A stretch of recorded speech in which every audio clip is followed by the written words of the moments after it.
militant israélien anticolonialiste et cofondateur du Centre d'information alternative. Et donc je lui cède la parole maintenant.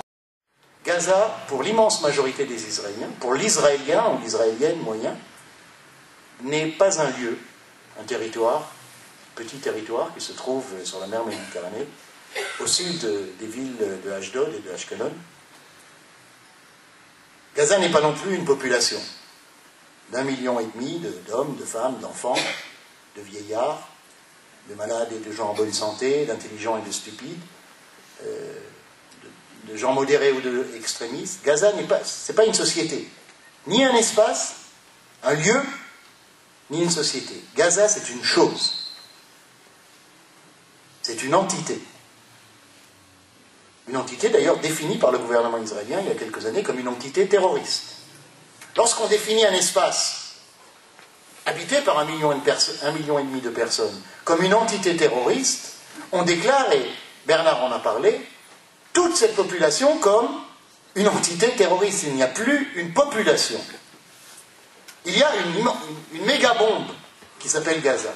Et d'ailleurs, la bombe Gaza est un mot qui apparaît dans le langage israélien. À la fois la bombe démographique aussi.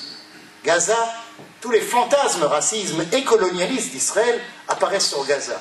Ça grouille, commun dans le langage colonial. Ça grouille. C'est le nombre. Gaza, c'est aussi la conscience ou l'inconscient israélien identifié à la question des réfugiés. Pour beaucoup d'Israéliens, ce qui est faux, Gaza est un immense camp de réfugiés. Il y a aussi des Gazaouis de souche. Il y a une population de Gaza. Mais pour Israël, c'est un immense camp de réfugiés, donc une immense accusation, donc une immense menace pour le futur. Ce sont ces réfugiés qu'on n'a pas réussi à effacer et qui hantent la conscience, ou au moins l'inconscient de la société israélienne. Un jour, ils reviendront. Et donc, cette entité Gaza, cette menace Gaza, doit être éradiquée. Lors du massacre de Jénine, pour donner un exemple relativement récent, il y a eu en Israël beaucoup de prises d'opinion dans la presse, dans le monde politique, que c'était pas bien, on n'avait pas le choix, mais c'était pas bien. On était mal à l'aise. Avec Gaza, on n'a pas senti ce mal à l'aise. Il n'y avait aucun problème. Lors du massacre de Jénine, lors de la deuxième intifada, certainement lors de la première intifada, lors de la guerre du Liban, lors de la seconde guerre du Liban même, on a eu des opinions, une diversité d'opinions et de réactions. Je ne parle pas la première semaine ou les 2 premières semaines où c'est toujours le consensus et l'union nationale. Mais très rapidement, la société se différencie. Il y en a qui disent, bon, c'était bien, mais ça suffit. C'était disproportionné. On aurait dû être plus sensible aux effets collatéraux. On est encore dans un discours humanitaire. Là, il n'y avait absolument aucun discours humanitaire. Il n'y avait aucun discours d'humanité parce qu'à Gaza, il n'y a pas d'humanité. Gaza, c'est une menace qu'il faut éradiquer. Le deuxième élément est lié au fait que si, comme l'a très bien dit Bernard, la politique, la philosophie du choc des civilisations et la politique qu'elle sous-tend de la guerre permanente et préventive au niveau global, planétaire, est en train, ou a été mis à la poubelle en fait, non seulement par le rapport Baker-Hamilton, mais par l'électorat américain et par la classe politique américaine, quasiment unanime, que ça ne marche pas et qu'il faut trouver une autre stratégie et donc, ce qui est un peu à l'envers, une autre philosophie du monde. Israël est encore totalement, mais totalement et d'une façon absolue dans cette vision. D'ailleurs, il y a quelque chose d'intéressant et peut-être à terme d'amusant. D'amusant, c'est-à-dire on va s'amuser. Qu'au moment où les néoconservateurs sont balayés de la scène politique, de la direction politique américaine, et Obama reçoit le mandat de mener une politique différente, Israël élit comme Premier ministre l'équipe la plus néoconservatrice, avec Benjamin Netanyahou, qui a été un des penseurs du néoconservatisme dans la seconde moitié des années 80, qui a été au cœur des think tanks, des groupes de recherche, des groupes de réflexion israélo-américains, américano-israéliens, des petits gangs pas très efficaces, qui ont pensé le monde post-soviétique, qui ont pensé le siècle américain, comme il l'appelait, comment imposer l'hégémonie américaine maintenant qu'elle devenait la seule et unique puissance, avec un rôle secondaire parallèle à Israël au Moyen-Orient. Benjamin Netanyahou et son équipe étaient centraux dans cette réflexion et dans la mise en œuvre de cette stratégie. Cette stratégie a échoué en Irak, en Afghanistan, au Liban.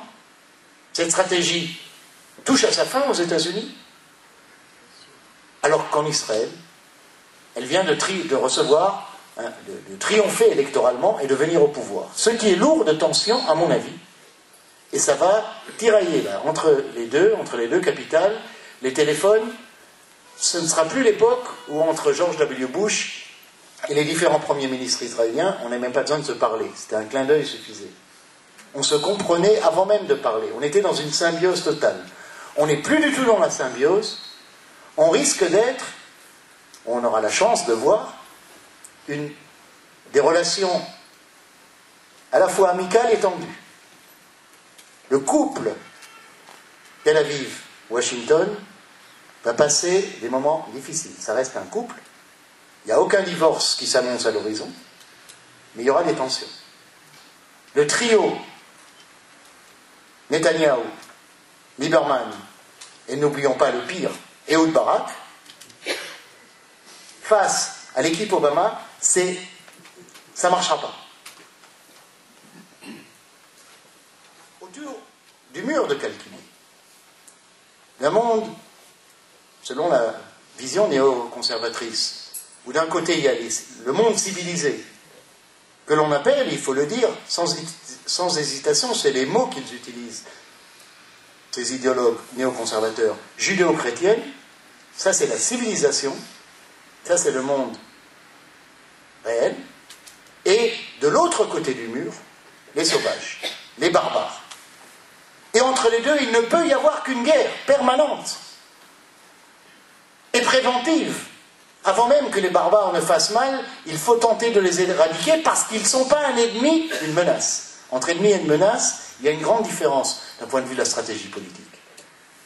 Un ennemi est autour d'un objectif concret, territorial, ressources, plein de choses, mais c'est identifiable. Avec un ennemi, on fait la guerre, avec un ennemi, on peut faire la paix. Avec une menace, on ne peut jamais faire la paix. La menace est quelque chose qui est immanent à l'autre. Ce sont les barbares. Il n'y a pas de négociation avec les barbares. Il n'y a pas de processus de paix possible avec les barbares. Il y a une guerre préventive et permanente. Ce n'est pas les 6000 manifestants contre le carnage de Gaza, même multipliés par 2, qui sont capables d'être une alternative en construction même face à une droite qui est devenue la majorité de l'opinion publique et du Parlement. Parce que la droite est totalement hégémonique, totalement, après que la gauche, que le mouvement travailliste, que la gauche sioniste a été longtemps, pendant presque 80 ans, hégémonique, avant même la création d'Israël. On a eu une période d'équilibre, les années 80 et 90. Maintenant, on est dans une situation où la droite est devenue totalement hégémonique et la gauche ou l'ex-gauche marginalisée comme l'était la droite à l'époque de Ben Gurion. Il y a un renversement que tous les observateurs israéliens ont souligné.